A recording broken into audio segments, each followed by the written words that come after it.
Hello guys, so Jerry speaking.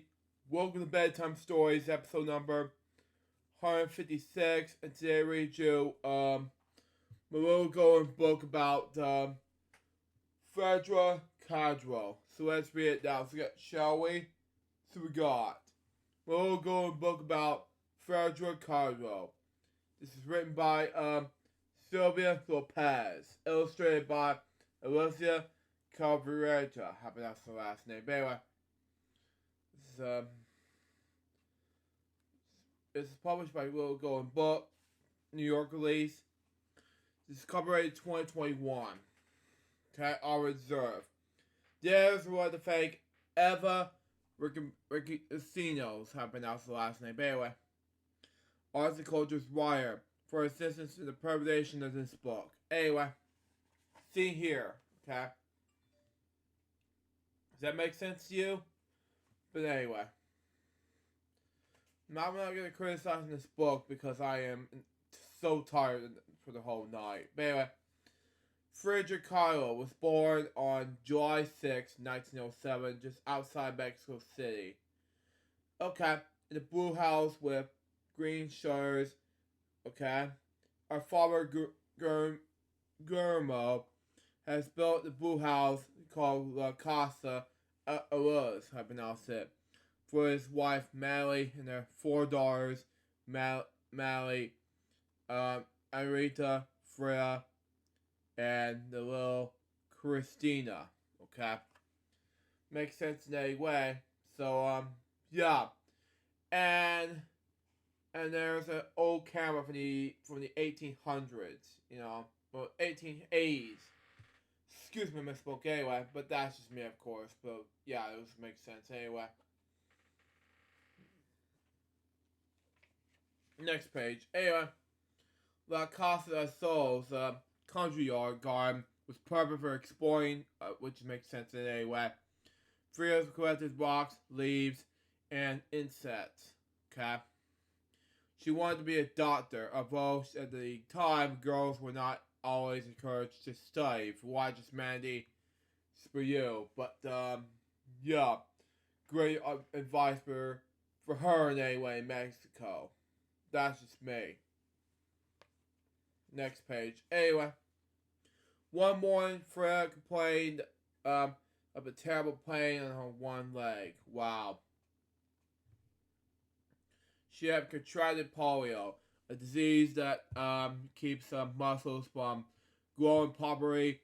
We now have a vaccine that prevents polio. Wow. But back then, nothing could be done. Wow. Okay. Frida's leg, but became weak. Okay. She had to stay in bed for months. Wow. How boring. I have to agree with that. To entertain herself, she fogged up a window with her breath and drew a door with her finger. That makes more sense. Anyway, then she pretended to fly out and go dancing with a secret friend, which is good enough, and makes sense in any way, even though it's a good artist, but that's just me, of course. Next page. Anyway, polio left Frida with a limp, but she was strong and independent. Her father encouraged her to play sports. If you watch this, Billy, this is for you. Even wrestling, and if you watch this, Brian Martin, this is for you. Now, Jordan Little is currently been retired from Rant Rank Podcast. If you watch this, Jordan, this is for you. But anyway, Jordan Little was a photographer. If you watch this, Papa in Heaven, this is for you. But anyway, he showed her lovely buildings and far about Mexico, beautiful art and history, which is good enough. His daughter was smart, yeah, which is a donkey type of thing. If you watch his dad, this is for you. Frida was accepted to excellent high school. Wow. There are more than 2,000 boys and only 35 girls. She was a good student, but she was also mischievous. Wow. Mischievous. Wow. Frida would once sneak a donkey into school and let it wander through its halls. Wow. Makes sense in a way for the donkey. So, watch this, Dad. It's for you, as I mentioned earlier in the episode. But that's just me, of course. Next page. Anyway. One day, an artist named Diego Rivera, I happen that's her last name, his last name, excuse me, came to the school and to paint a mural, okay? Frida began playing pranks, okay? She stole Diego's lunch. She made noises behind his back, okay? But she also loved watching him work. Her eyes sparkling beneath eyebrows shaped like a raven's wing. If you watch Raven Fox from Raven Fox Audio, it's for you. That's just me, of course. Next page. Anyway. Wow. Look at her painting the heart. But anyway. When she was 18, Frida was badly hurt in the... Oh, wow. This is not good. Anyway. In the accident. After many surgeries, much as her body was placed in a cast. I felt worried for her at the time, you know. I thought it was a pain in the heart, you know. At the time, yes, I've had a broken bone, which is a broken arm in Orlando, 15 years ago. If you haven't checked out my broken arm story back in 2007, go check it out on my main channel. You know, that's just me. But, yeah. But she had the same problems I was doing, you know, in the 1920s, even though she had a main problem in her ends, even late 1920s, early 1930s. Anyway, she had to lie on her back for months. Wow, I paint myself because I am so often alone. Yeah, which is so sad to me. I know. Frida cannot return to school. She set aside her dream of becoming a doctor. I felt worried for her, you know. My mom was a materials management, and my sister Mandy was a nurse. You know, that's just me, of course. Anyway, she could move her only arms and hands. Okay? But she decided to paint. A mirror was placed under her bed's cabinet, and Frida was become her own model. I have to agree with her 100%, you know. Figured it this way, okay? You have to think about doing a lot of things. Your own art based on your own style, you know. That's just me, of course. And even though she loves art and she wanted to paint more, she needs to be more careful. You know, that's just me, of course. Next page. Anyway.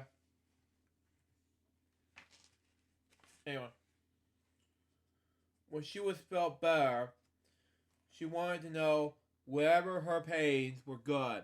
She found Diego Rivera high on a sofa, okay? Making another mutual and asked him to look for her work, okay? Diego thought Frida had a talent. Wow. He began visiting Wild Costa Oslo to discuss art. But he and Frida were very different. Frida's parents called them the elephant and the dove. The elephant goes bark, which I have to make it funny enough, and the dove going whatever it was. Anyway, they soon fell in love and were married. Okay. Makes sense in any way.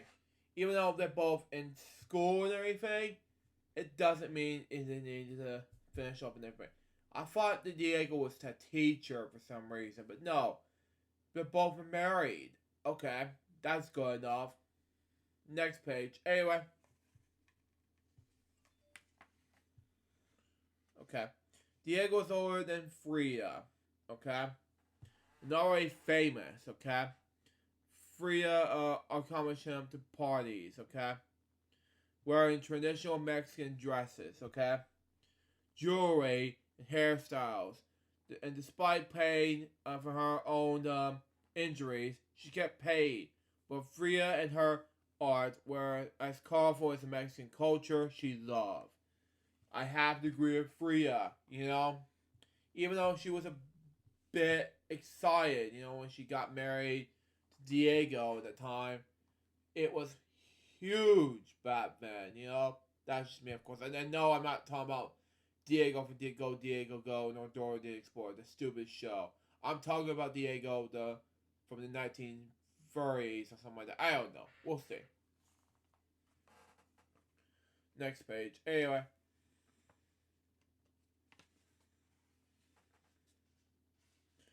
Frida and Diego traveled to several cities in the United States so Diego could paint murals, okay? Frida was so homesick. I felt worried for her at this point. Her feelings came out into her art. I felt worried for her, again. I was homesick when I was at college, One painting showed a dress falling in the air. It was her way to say that how, although she lived in America, her art was her back home in Mexico, I live in America, But I just felt worried for Mexican people, like Frida, The expedition of Frida's work in New York received a lot of attention. Later, the Louvre Museum in Paris bought one of her paintings.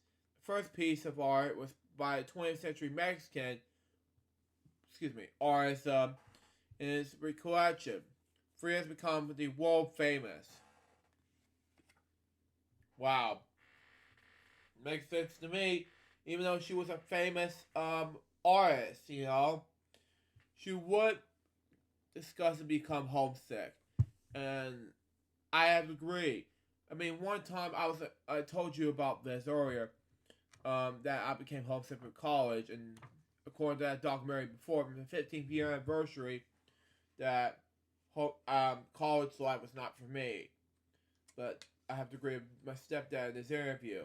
But, yeah, that's what you know about that. Next page. Anyway, Frida and Diego moved to log cabs to Ava, also, something like that. She filled the house with things she loved. Asian poetry, dolls, lots of pets, okay? There were rabbits, parrots, Mexican Harris dogs, deer, an eagle, and a spider monkey named Falang Chang.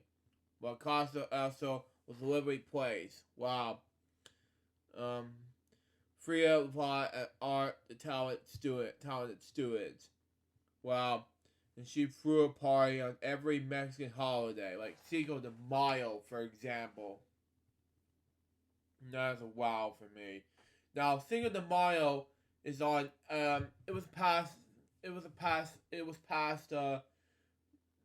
This past month, like I said. Now, Cinco de Mayo came out on May the 5th. In Spanish with May the 5th. That's just me, of course. Next page. Anyway. One day, Mexico City organized a show of Frida's paintings. Her doctor said she was too sick to attend. Yeah.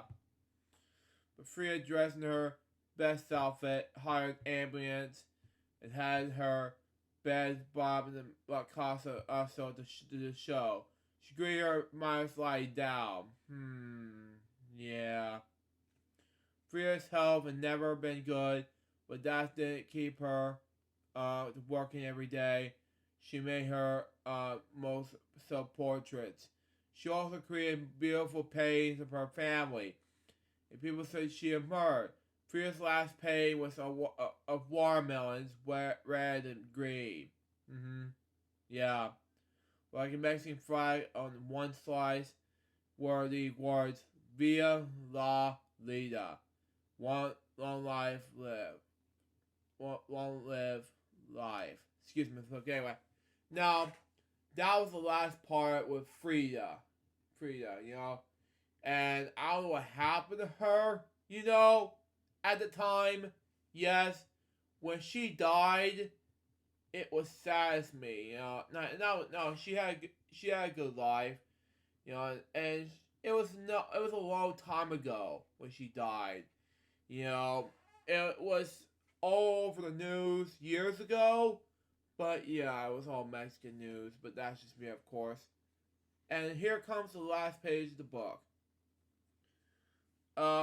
Frida Kahlo died while Casa also on July 13th, 1954, who would have been at least 50 years old. Nearly close to be 50 years old. Or 47 years old, as a matter of fact, that time. The home later became the Frida Kahlo Museum. Today's thousands of people visit around Kahlo Oslo each year. The house is still full of life. So Oslo will have love like that. I have to agree with that, you know. This is the last page of the book, you know. From 1954 onwards, you know. That's just me, of course. So that was my little going book about Frida Kahlo. What do I think about this book? Well, I think it was amazing. So far, if you live in Mexico and all of a sudden you have someone pass away, and so young and 47, you know, this is what you get, okay? She loves the paintings of art, you know. She died so young, you know. And she became homesick, but when she died, she didn't know what it was in the time. I mean, yes, I became homesick, and all of a sudden, I'm still alive. I became weak, yeah. And then it didn't stop me from being alive now. Look at her. She's not dead. She's not alive anymore. She's dead, you know? And I'm like, it's been 70, it's been nearly 70 years when she died. And I'm telling the truth, it's not very, very, very, very shocking to me. It's like a good impression to see the museum to make a legacy out of it, you know. So yeah, it was a good legacy to celebrate Frida's life. And I spoke with Frida's anyway. But yeah, that's just me. And that was the Bedtime Stories episode number 156. Hope you enjoy it. Stay tuned for the next one. It's going to be Bedtime Stories episode number 157. I'm not sure what book I'm going to read next. But yeah, this will be a little going book, but that's just me. Now, excuse me, I have to go to bed, get ready for get some water, take some pills, things like that. But that's just me, of course. Till next time, and go to bed. But anyway, till next time, this is Jefferson Bob. Peace out, baby. We can move this episode. Till then, just out. See ya.